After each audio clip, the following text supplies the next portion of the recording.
National command and operation centre کے تازہ ترین اعداد و شمار کے مطابق گزشتہ 24 گھنٹوں کے دوران 4,720 نئے کیسز رپورٹ ہوئے۔ پنجاب میں 3,62,557، سندھ میں 3,96,918، خیبر پختونخوا میں 1,47,452، بلوچستان میں 31,069، گلگت بلتستان میں 8,615، اسلام آباد میں 90,093، جبکہ آزاد کشمیر میں 26,421 کیسز رپورٹ ہوئے۔ ملک بھر میں اب تک 1,63,93,404 افراد کے ٹیسٹ کیے گئے۔ گزشتہ 24 گھنٹوں کے دوران 57,233 نئے ٹیسٹ کیے گئے۔ اب تک 9,59,491 مریض صحت یاب ہو چکے ہیں، جبکہ 4,275 مریضوں کی حالت تشویشناک ہے۔ پاکستان میں کرونا سے ایک دن میں 95 افراد جاں بحق ہوئے، جس کے بعد وائرس سے مرنے والوں کی تعداد 23,797 ہو گئی۔ پنجاب میں 11,172، سندھ میں 6,168، خیبر پختونخوا میں 4,524، اسلام آباد میں 811، بلوچستان میں 331، گلگت بلتستان میں 150 اور آزاد کشمیر میں 641 مریض جان سے ہاتھ دھو بیٹھے۔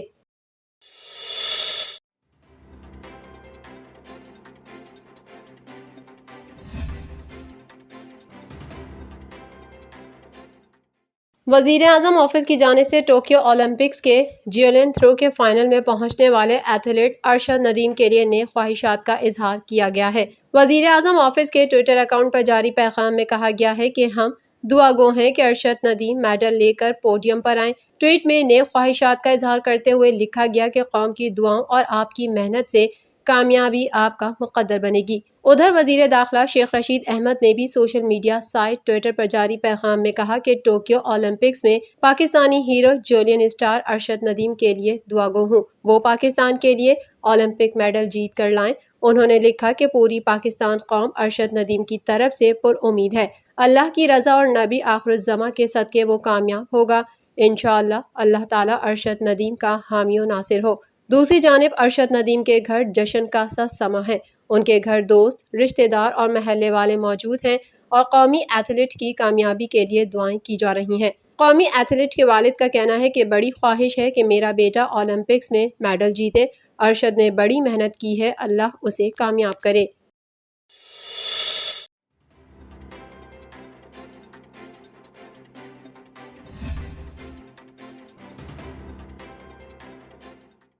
اقوام متحدہ میں پاکستان کے مستقل مندوب منیر اکرم نے کہا کہ افغانستان سے متعلق اقوام متحدہ کی سلامتی کونسل کے اجلاس میں پاکستان کو مدعو نہ کرنا سلامتی کونسل کے قوانین کی خلاف ورزی ہے۔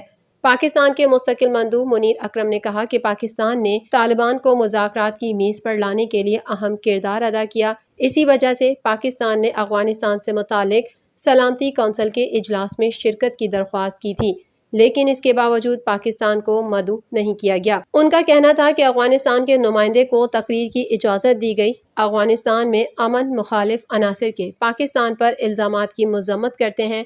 مسلح گروہ افغانستان میں امن نہیں دیکھنا چاہتے۔ 11 اگست کو دوحہ قطر میں ہونے والے سہ فریقی اجلاس کے منتظر ہیں۔ سلامتی کونسل کے اجلاس میں نہ بلانے پر پاکستانی مندوب نے سلامتی کونسل کے صدر کو خط بھی بھیج دیا ہے، جس میں کہا گیا ہے کہ این جی او کو سلامتی کونسل اجلاس میں بلایا جا سکتا ہے، پاکستان کو کیوں نہیں؟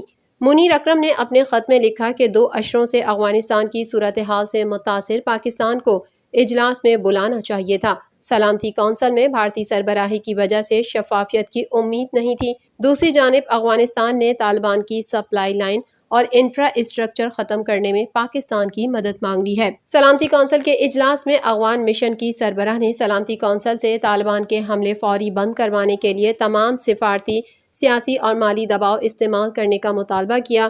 برطانوی مندوب نے کہا کہ طالبان نے جنگ کے ذریعے حکومت قائم کی تو تسلیم نہیں کریں گے، جبکہ فرانس کی جانب سے طالبان کے حالیہ اقدامات کی مذمت کی گئی۔ چینی مندوب نے کہا کہ افغان صورتحال کا سیاسی حل بھی ڈائیلاگ کے ذریعے ہی ممکن ہے۔ امریکہ اور نیٹو ہاتھ جھاڑ کر مسائل پیچھے نہ چھوڑیں۔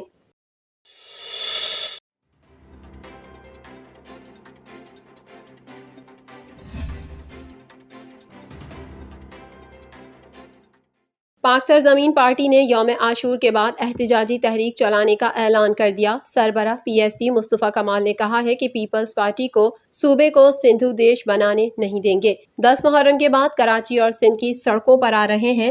ہم سڑکوں پر اپنے فیصلے کرائیں گے۔ ہم آخری خون کے قطرے تک لڑائی کریں گے۔ پاک سرزمین پارٹی کے چیئرمین مصطفیٰ کمال نے کراچی میں میڈیا سے گفتگو کرتے ہوئے کہا کہ پیپلز پارٹی نے سندھ کو آصف زرداری کی جاگیر بنا دیا۔ پیپلز پارٹی نے غیر منتخب رکن کو ایڈمنسٹریٹر تعینات کر دیا۔ انہوں نے سیاسی کارکنوں کو وہ سیٹیں دیں جو الیکشن جیت کر ملتی ہیں۔ پیپلز پارٹی کے ظلم پر خاموش رہنا ساتھ دینے کے مترادف ہے۔ مصطفیٰ کمال کا کہنا تھا کہ پیپلز پارٹی بلوچوں، پختونوں کو مہاجروں کے خلاف استعمال کرتی رہی۔ پیپلز پارٹی کا مقابلہ کسی بھی لسانی جماعت سے نہیں ہو سکتا۔ سندھ میں کوئی قومی جماعت آج تک نہیں ابھری۔ پیپلز پارٹی صوبے کو سندھو دیش بنا چکی، اعلان کرنا باقی ہے۔ سندھ میں کون سے غیر جمہوری اداروں نے انہیں کام کرنے سے روکا ہے؟ کون سا غیر جمہوری ادارہ کہتا ہے سیاسی شخصیت کو ایڈمنسٹریٹر لگا دو؟ لسانیت کی بنیاد پر بات کرنے والا پیپلز پارٹی کو فائدہ پہنچائے گا۔ چیئرمین پاک سرزمین پارٹی نے مزید کہا کہ میئر بنانا ہے تو انتخابات کرا دیں، لوگوں سے ووٹ لے لیں۔ میئر بنانے کے چکر میں پیپلز پارٹی کی حکومت بھی نہیں رہے گی۔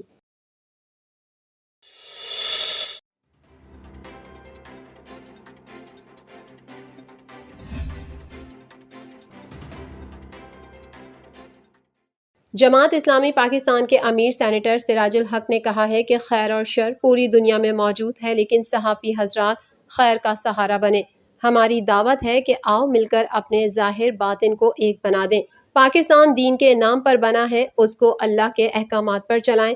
جماعت اسلامی چاہتی ہے سب لوگ اس راستے پر چلیں کہ جنت میں جائیں۔ راولپنڈی میں ناشتے کی تقریب سے خطاب کرتے ہوئے سراج الحق نے کہا کہ ہم چاہتے ہیں سودی نظام ختم ہو، ملک میں کرپشن نہ ہو، دولت کی منصفانہ تقسیم ہو، ہماری عدالتوں میں قرآن کا نظام ہو، دین کی روشنی تعلیم کا حصہ ہو، ہمارا استاد خوبصورت معاشرہ تشکیل دے۔ سراج الحق کا کہنا تھا کہ جماعت اسلامی جمہوری راستے پر یقین رکھتی ہے۔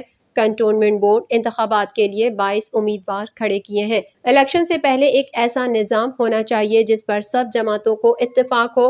اب جو الیکشن ہوتے ہیں اس میں سلیکشن ہوتی ہے۔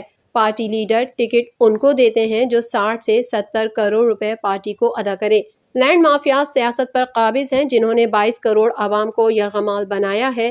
ہم P T I, Peoples Party اور نون لیگ میں کوئی فرق نہیں سمجھتے۔ نون لیگ، پیپلز پارٹی اور جرنیلوں نے بار بار حکومت کی ہے، لیکن اقتدار میں رہنے والوں نے عوام کو کچھ نہیں دیا۔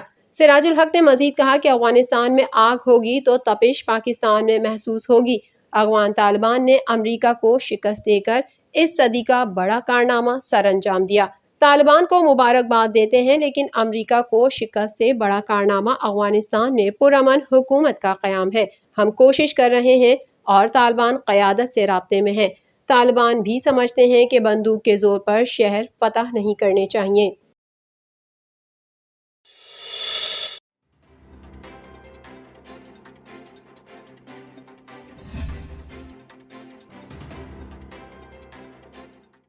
ایڈمنسٹریٹر بلدیہ عظمیٰ کراچی مرتضیٰ وہاب نے کہا ہے کہ شہر میں کرونا کے باعث لگائی گئی کچھ پابندیوں میں نرمی کا امکان ہے اور کچھ برقرار رہیں گی۔ کراچی میں حکومت سندھ اور نجی بینک کی جانب سے مشترکہ ڈرائیو تھرو ویکسینیشن سینٹر کے افتتاح کے موقع پر مرتضیٰ وہاب نے کہا کہ کرونا کیسز میں اضافہ رک گیا ہے، اب اس کو کمی کی طرف لے کر جانا ہے۔ موبائل سم کو بند کرنے کا کہا تو لوگ ویکسین لگوانے آئے۔ گزشتہ روز ہم نے 1,60,000 ویکسین کا ہندسہ عبور کیا ہے۔ پر امید ہوں کہ ویکسین لگوانے والوں کی تعداد میں اضافہ ہوگا۔ مرتضیٰ وہاب نے کہا کہ حکومت عوام کی سہولت کے لیے ہر ممکن اقدامات کر رہی ہے۔ این سی او سی اجلاس کے حساب سے 9 اگست سے نیا نوٹیفیکیشن آ جائے گا۔ کراچی میں کچھ پابندیوں میں نرمی کا امکان ہے جبکہ کچھ برقرار رہیں گی۔ ایڈمنسٹریٹر بلدیہ عظمیٰ کراچی کا کہنا تھا کہ مخالفت پر نہیں، کام اور کام پر یقین رکھتا ہوں۔ کراچی میں مثبت اور تعمیری کام کریں گے۔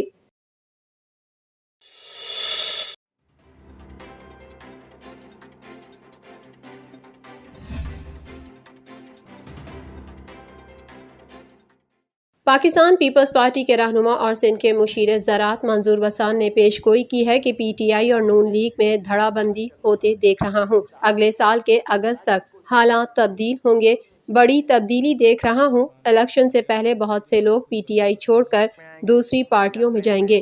اور عمران خان مجبور ہو کر وقت سے پہلے خود الیکشن کا اعلان کریں گے اور یہ اعلان 2022 میں متوقع ہے۔ منظور بسان کا کہنا تھا کہ شیخ رشید جیسے لوگ بھی دوسری پارٹی میں جائیں گے کیونکہ ان کو اپوزیشن میں رہنے کے بجائے اقتدار میں رہنا پسند ہے۔ پی ٹی آئی اور نون لیگ میں دھڑا بندی ہوتے دیکھ رہا ہوں۔ عمران خان اپنے ہی لوگوں کے خلاف کیسز بنائیں گے اور ان کے اور اسٹیبلشمنٹ میں اختلافات ہوں گے۔ جو بولے گا وہ پھنسے گا۔ رہنما پیپلز پارٹی نے کہا کہ نواز شریف پر کیسز ہیں۔ نون لیگ میں دو نظریے سامنے آنے سے نون لیگ کو نقصان ہو رہا ہے، جبکہ مولانا فضل الرحمان نے جو تحریک چلائی تھی اس میں وہ کامیاب بھی ہوئے، لیکن یہ سال ان کے لیے مشکل رہے گا اور اپوزیشن رہنماؤں کی پکڑ دھکڑ ہوگی۔ سندھ میں پیپلز پارٹی کو کسی سے خطرہ نہیں ہے۔ منظور بسان کا مزید کہنا تھا کہ عمران خان کو جو لائے ہیں یہ ان کو بھی کچھ نہیں سمجھتے، وہ غلط فہمی کا شکار ہیں۔ پی ٹی آئی جس تیزی سے اقتدار میں آئی ہے اسی تیزی سے 2013 کی طرح پوزیشن پر واپس جائے گی، اور فیوچر بلاول بھٹو زرداری کا ہے۔ چیئرمین پیپلز پارٹی نوجوان ہیں اور انہوں نے ہی وزیر اعظم بننا ہے۔ عمران خان اور نواز شریف 70 سال کراس کر چکے ہیں۔